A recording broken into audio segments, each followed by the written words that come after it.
여러분 안녕하십니까. 비상계엄 사태의 핵심 인사 2명, 윤석열 대통령과 김용현 전 국방부 장관이 탄핵 심판정에 함께 섰습니다. 김 전 장관은 그간 관련자들이 진술한 내용과는 다른 발언을 여럿 했습니다.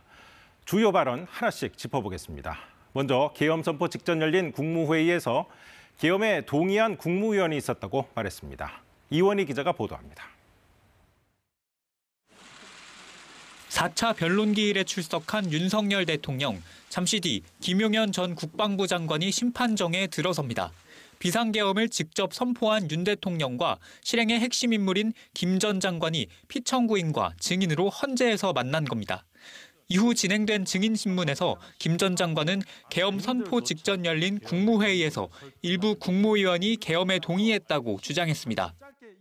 동의한 사람이 있었습니까? 동의한 분도 있었습니다. 누굽니까? 제가 말씀드리기는 곤란합니다. 모든 국무위원들이 반대했다는 한덕수 국무총리의 발언과 다른 진술인데 김 전 장관은 누구인지는 말하지 않았습니다. 국회 탄핵소추단 측은 당시 국무회의 시간이 불과 5분 정도밖에 되지 않았다며 계엄 선포 과정의 절차적 문제를 파고들었습니다. 하지만 김 전 장관은 회의 전인 오후 8시 반부터 국무위원들이 들어오기 시작해 올 때마다 같이 심의했다고 주장했습니다. 심의를 제대로 하기 위해 계엄 선포도 30분 늦게 이뤄졌다고 했습니다. 절차를 지금 준수하기 위해서 원래는 이제 22시에 계엄 선포를 할 계획이었었는데 국무위원들 도착 시간이 늦어지면서 정족수가 최소한 이렇게 돼야 되겠다 해서 기다려서 30분 늦게 이루어진 겁니다.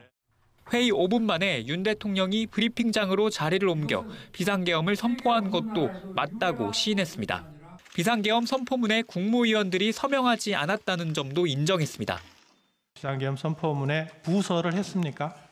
장관들이나 증인이 부서를 했냐고. 그렇게는 하지 않았습니다. 앞서 검찰은 김 전 장관을 기소하며 헌법 82조에는 대통령의 국법상 행위는 문서로 해야 한다고 정하고 있지만 당시 비상계엄 선포를 문서로 남겨놓지 않아 위헌이라고 지적했습니다. KBS 뉴스 이원희입니다.